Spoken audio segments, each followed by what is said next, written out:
আসসালামু আলাইকুম। আজকে রান্না করব লাউ শাক। এই যে দিয়ে দিলাম লাউ শাক, এর মধ্যে হালকা কিছু পানি দিয়েছি, কয়েক টুকরো আলু দিয়ে দিয়েছি সিদ্ধ হওয়ার জন্য। এখন দিয়ে দিলাম শিম,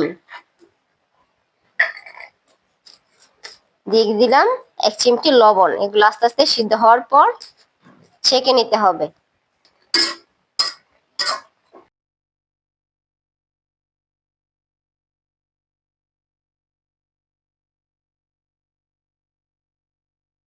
দিয়ে দিলাম একটা রসুন কুচি, দিয়ে দিলাম একটা পেঁয়াজ কুচি, 2টা কাঁচামরিচ কুচি,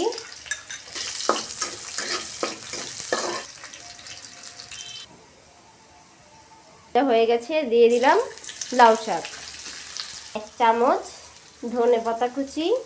এই তো আমার শাক রান্না বাগার দেওয়া হয়ে গেল।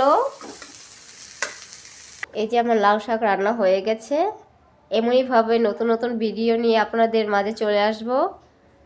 ভিডিওটি ভালো লাগলে একটি লাইক, চ্যানেলটি একটি সাবস্ক্রাইব করে রাখুন। সবাই ভালো থাকুন, সুস্থ থাকুন। আল্লাহ হাফেজ।